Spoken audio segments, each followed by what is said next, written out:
Second अगर हम बात करें थायराइड ग्लैंड की, तो अगर हम थायराइड ग्लैंड की बात करें तो ये क्या करती है, तो ये एक हार्मोन्स का सिक्रेशन करती है जिसको हम बोलते हैं थायरॉक्सिन हार्मोन्स। तो ये जो हार्मोन्स होता है इसका क्या फंक्शन होता है, इसका मेन फंक्शन होता है कि हमारे ब्लड में जो आयोडीन होता है उसके लेवल को ये मेंटेन करके रखता है। अगर आयोडीन का लेवल अधिक हो जाता है तो भी दिक्कत होती है, अगर आयोडीन का लेवल कम हो जाता है तो भी दिक्कत होती है।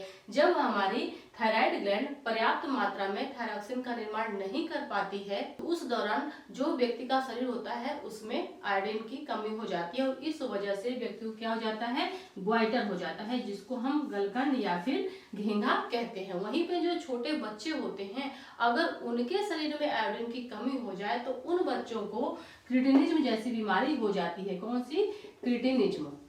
क्रिटिनिज्म बीमारी हो जाती है, जिसमें बच्चों का जो हाइट होती है और वेट होता है वो नहीं बढ़ता है। एक तरह से उनमें क्या देखने को मिल जाता है, बौनापन देखने को मिल जाता है। मतलब बच्चे आवश्यकता से छोटे हो जाते हैं, अपनी एज के हिसाब से उनका जो ग्रोथ है वो नहीं हो पाता है। तो हम कह सकते हैं कि जो थायराइड हार्मोन्स होता है वो हमारे शरीर का जो मेटाबॉलिज्म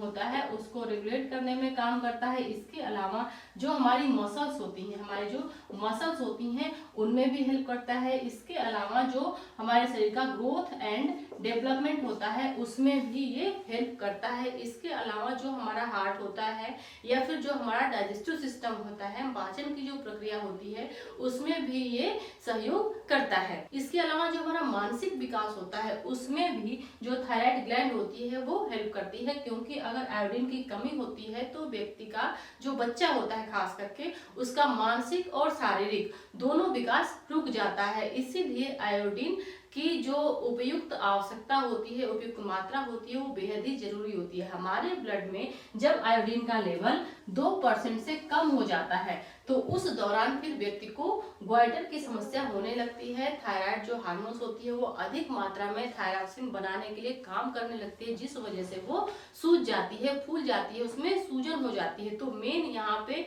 किस लिए काम कर रही है, जो हमारी थायराइड ग्लैंड है अधिक मात्रा में थायरॉक्सिन बनाने के लिए, क्योंकि जो थायरॉक्सिन हार्मोन्स होता है यही हमारे शरीर में जो आयोडीन का लेवल होता है इसको मेंटेन करने के लिए काम करता है, साथ ही बच्चों के ग्रोथ एंड डेवलपमेंट में काम करता है, हमारे पाचन तंत्र में, हमारी मसल्स के लिए, हमारे मेटाबॉलिज्म के लिए, सबके लिए रिस्पॉन्सिबल होता है। तो थोड़ा थोड़ा इसका बहुत सारा फंक्शन होता है। तो आयोडीन की मात्रा हमारे शरीर में बहुत ही कम होती है लेकिन बहुत ही जरूरी होती है। अगर इसकी भी कमी हो जाए तो ये दोनों रोग हो जाते हैं। तो एग्जाम में ये भी पूछा जाता है, ग्वाइटर और क्रिटिनिज्म से संबंधित सवाल भी एग्जाम में पूछे जाते हैं। तो आप इनको याद कर सकते हैं कि आयोडीन की कमी से होने वाला बच्चों में जो मेन रोग है वो क्रिटिनिज्म है और बड़ों में होने वाला ग्वाइटर है। और इन दोनों को रेगुलेट करने के लिए कौन सा हार्मोन रिस्पॉन्सिबल होता है, थायरॉक्सिन। और थायरॉक्सिन कहाँ से निकलता है, थायराइड ग्लैंड से। और थायराइड ग्लैंड कहाँ होती है, हमारे गले में।